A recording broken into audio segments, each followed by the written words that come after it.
kelompok 3. Sekarang kami ingin menyampaikan tentang kampanye hitam. Sebelum itu, izinkan kami untuk memperkenalkan diri terlebih dahulu. Saya Koliku Mustari dari absen 12. Saya Nabila, dari Mahfudza, absen 21. Saya Rika Ulangi, absen 30. Saya Nova dari absen 25. Saya juga dari absen 1. Saya Muhammad dari absen 4. Saya Fernanda dari absen 2. Saya Rodia Ulia dari absen 16. Saya Muhammad Tangga yang pertama dari absen 20. Nah, istilah kampanye hitam yang diartikan sebagai black campaign yang bermakna sebagai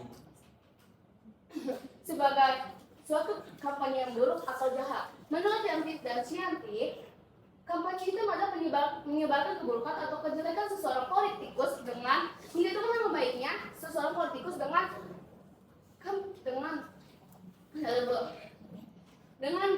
dia tidak disenangi oleh teman-teman partainya, sehingga tidak mendapat pendukungan dari sekitarnya atau masyarakat umum. Dan kedua adalah penyebab adanya penyebab black campaign. Yang penyebab utama black campaign adalah adanya persaingan yang sangat ketat di antara pihak-pihak yang dalam suatu konteks pemilihan umum ataupun bisnis.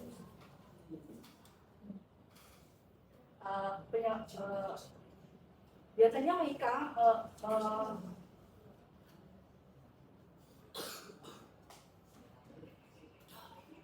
menggunakan kampanye hitam untuk mencela atau menurunkan kepercayaan pihak lainnya karena mereka merasa terancam dengan kekalahan dalam pemilihan umum biasanya. Selain itu, pengawasan dan penegakan hukum juga kurang ketat dan dapat menyebabkan kampanye hitam itu mudah terjadi. Faktor psikologis politis juga berdampak terhadap penyebab terjadinya kampanye hitam karena mereka mengeksploitasi kepercayaan masyarakat untuk kemenangan politik.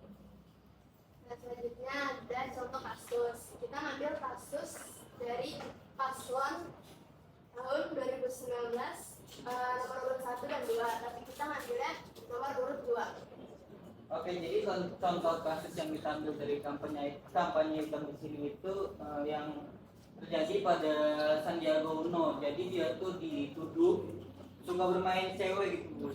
Jadi ada web yang menuduh dia kalau dia itu sering main cewek, jadi difitnah gitu. Ya, terus itu dari situsnya, dia dibuat situs gitu, terus katanya kalau dia nggak berbeli, terus beredar uang kertas yang stempel lingkaran tulisannya itu Prabowo, Satria, Biningit, Heru, Cakra, Ratu Adil. Untuk pelakunya itu sampai sekarang belum Iya, untuk pelakunya sampai sekarang belum diketahui dan belum ditangkap juga karena pelaku ini tuh kayak dari mulut ke mulut Iya. atau dari ini. Ya. Solusi.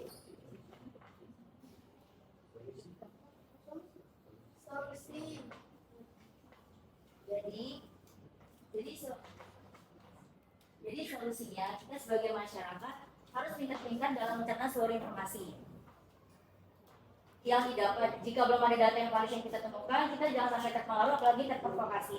Karena demokrasi memerlukan partisipasi yang luas dari individu dan masyarakat dalam memenuhi syarat. Karena demokrasi ini mengajarkan kita untuk memperoleh nilai-nilai yang bagaimana bahwa perbedaan bukanlah menjadi sumber penghalang kita untuk berekspresi.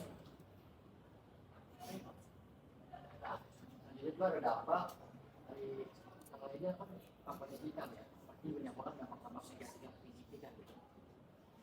Nah, dari yang pertama itu adalah ada robohnya integritas politik, yaitu merusak itu dengan cara menyebarkan atau membiarkan informasi menyesatkan tentang lawan politiknya. Hal ini dapat menyebabkan mengurangi kepercayaan masyarakat pada aparatus politik. Yang kedua ada polarisasi masyarakat, yaitu memperdalam pembelahan atau pembedahan masyarakat dalam tindakan sedang antara kelompok pendukung yang berbeda.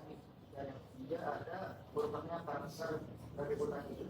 Aliran yang menjadi target kampanye kita dapat mengalami perubahan pada karakter dan yang berbeda. Apalagi suara itu kan nggak benar ya. Lalu dampak dari kampanye hitam ini ada pengaruh pemilihan. Kampanye hitam ini bisa mempengaruhi hasil pemilihan, yaitu bisa memanipulasi persepsi pemilih atau berpotensi menghasilkan pemilihan yang tidak adil.